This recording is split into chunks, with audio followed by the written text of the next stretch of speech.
Hey everyone, welcome back to the channel. I'm Amit, and if you have ever wondered how to bring AWS and Azure under one smooth DevOps workflow, you are in the right place. In this series, I am breaking down exactly how to deploy cloud resources using Azure DevOps pipelines, starting from the basics all the way to actually pushing infrastructure into both Azure and AWS cloud. In this particular video, this is a quick introduction to the whole journey. Why are we doing it? What challenges it solves? And how you can use the same setup in your own projects or even in your own company. No jargon for the sake of jargon. No 50-50 slides presentations. Just clean, practical cloud engineering with a little bit of fun because DevOps deserves some love too.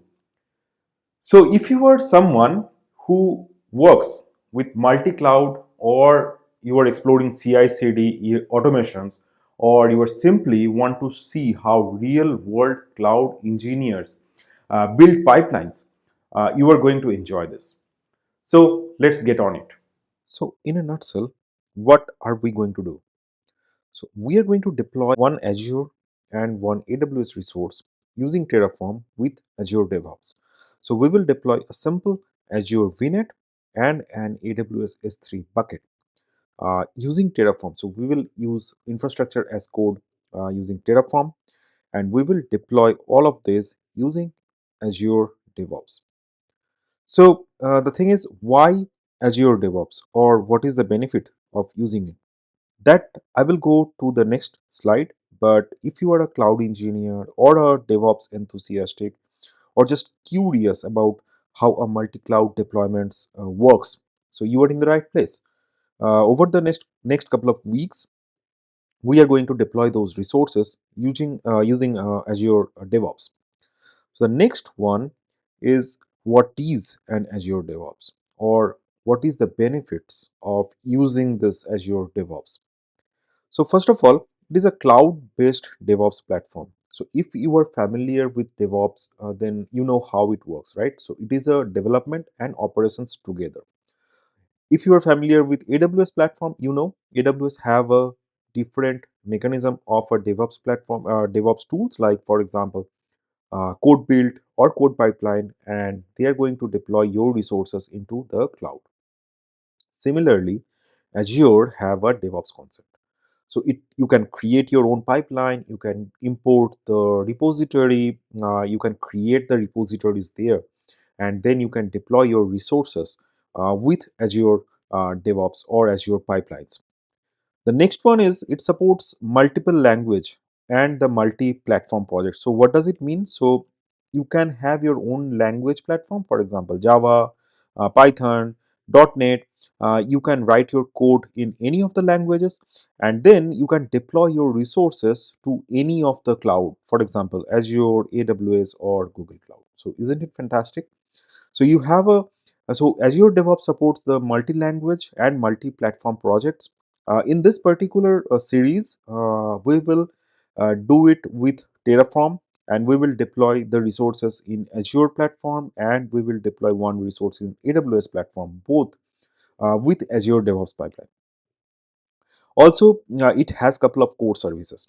For example, it has its own repository. So if you have a repository in GitHub and you want to manage the repository in now in Azure, so you can import that particular repository in Azure and you can manage that.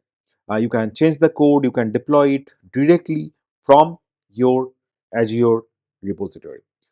Otherwise, you can also import the repository from your GitHub and trigger the pipeline. So the pipeline can be triggered from from the repository of Azure, or the pipeline can be triggered from the external GitHub repository that you might have hosted in the GitHub itself.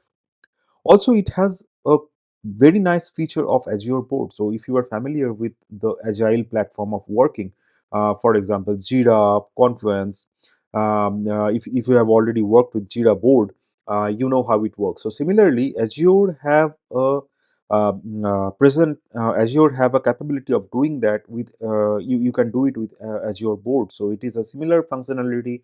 All your development and all your agile frameworks are in the same place, that is in Azure DevOps.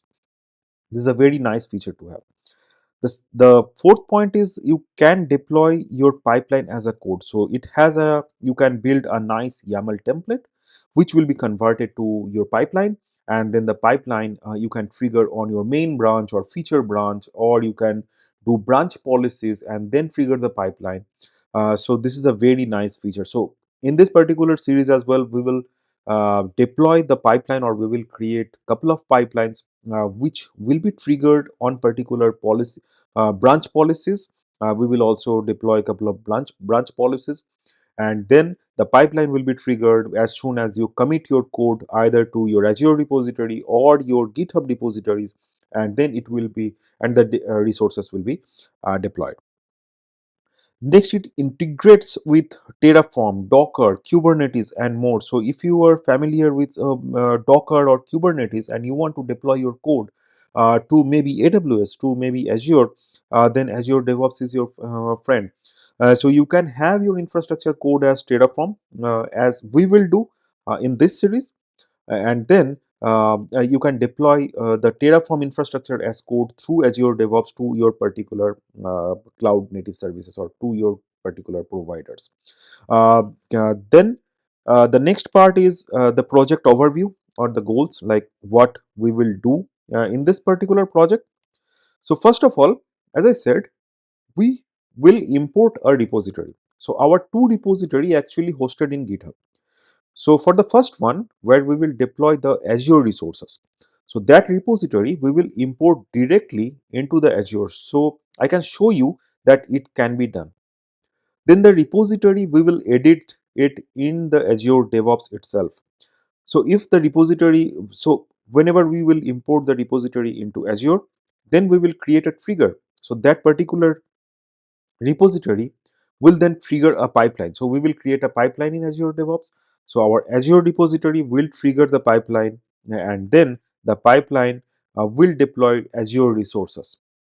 Simple. So this is very straightforward. This is all in Azure DevOps. The second part is very important, where we will deploy AWS resource. How we will do? So first of all, we will have the code in our GitHub repository.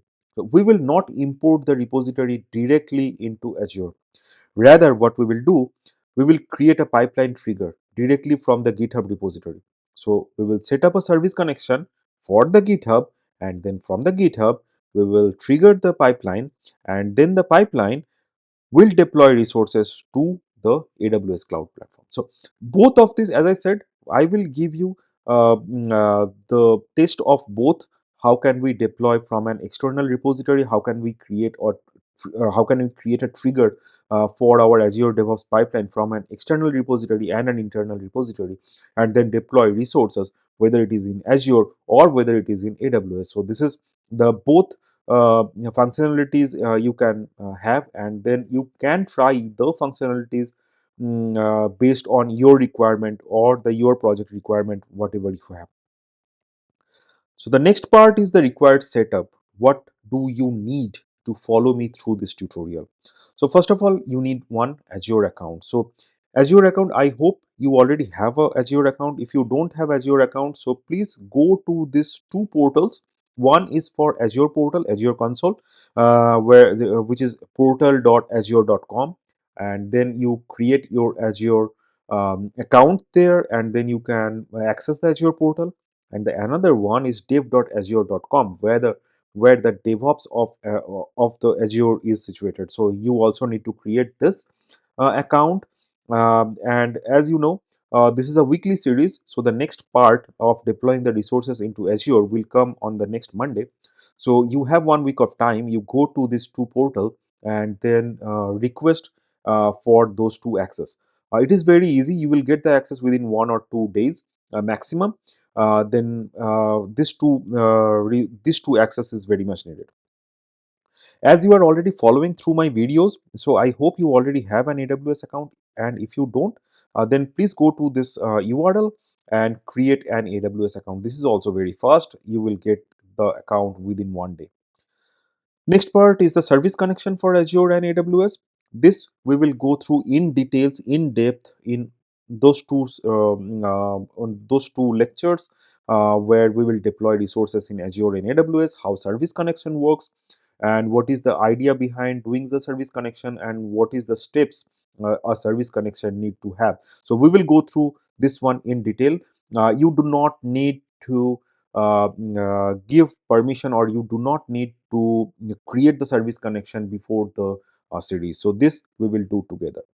Second one is the Terraform backend for Azure storage, or S3 for AWS for state keeping. You also do not need to do it prior, because we will do it together. So this is just for you to know that this will be our required setup to deploy resources into the two clouds in Azure and AWS. So we will do it together. And the second one is the variable groups and the secrets. That also we will do it together. So you do not need to set this up prior. So the next one is Azure resource deployment, the architecture diagram. So how and what we will do behind the backend to deploy the resources into Azure.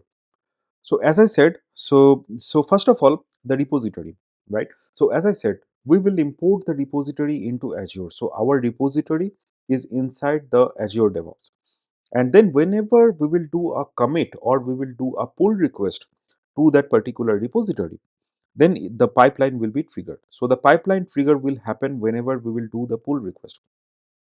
As soon as the pipeline trigger will happen, then the pipeline will be triggered, and the pipeline will not run automatically, right? So it needs some authentication to deploy resources into Azure. So it will go to Azure DevOps with the callback URL, and then it will ask Azure DevOps that, hey, I got the callback URL and you need to assign a ID token to me. So Azure DevOps then see that, yeah, this pipeline has a valid callback URL, and then I need to give him a ID token. And then the pipeline will go to Azure Active Directory with the ID token to ask for a AAD token, which we call Azure Active Directory token. So Azure Active Directory now have the public key of the ID token that has been assigned by the Azure DevOps to the pipeline.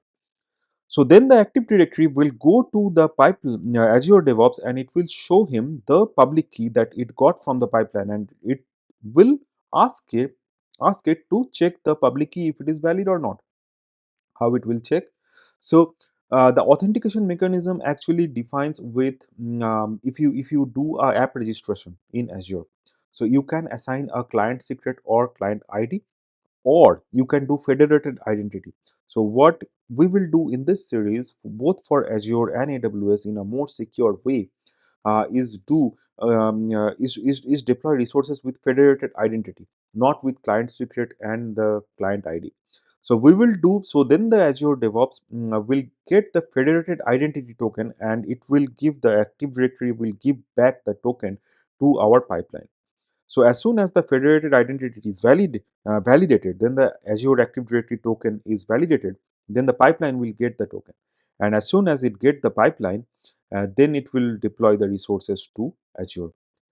If it is so much confusing, if the information is too much for you right now, uh, uh, do not uh, do not have any concern about it, because we will go in depth about how this login mechanism works, how the authentication mechanism works whenever we will create the service connection both for Azure and AWS.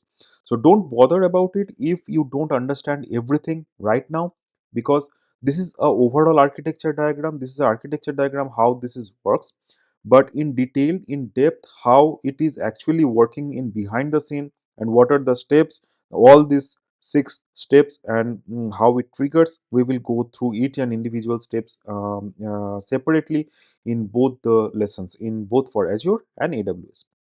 Similarly, AWS resource deployment, the architecture diagram, which will happen the third part of the series. Sorry. In this particular AWS resource deployment, remember I said we will not import the repository directly into Azure. Rather, we will have our repository into GitHub itself. So whenever we will do a commit into the GitHub, so it will trigger the pipeline and the pipeline will be triggered. But again, the pipeline needs a token. So it will go to the DevOps and it will ask for a ID token.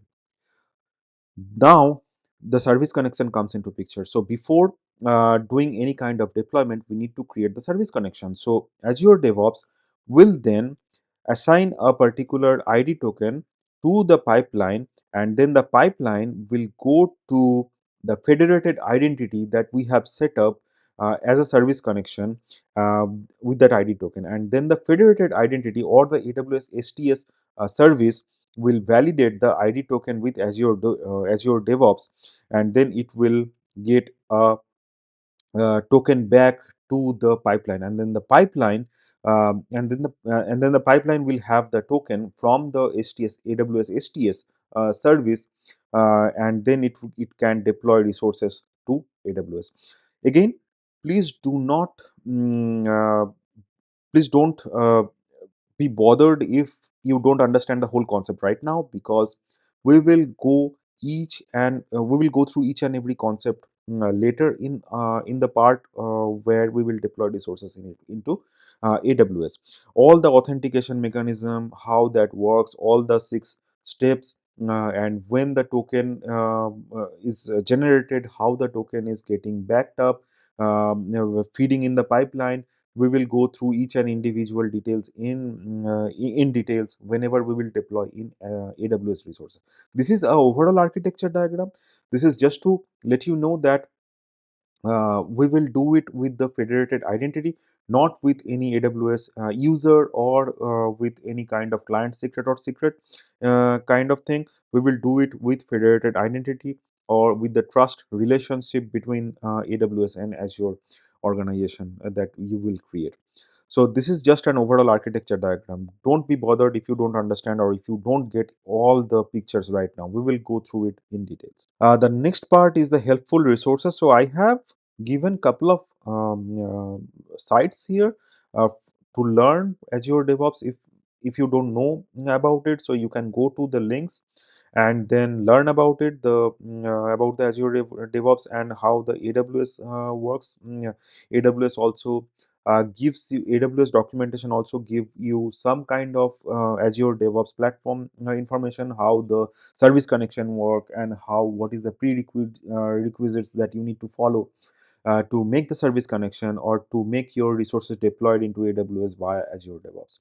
So these links are also I have made available into the description box of this introduction video.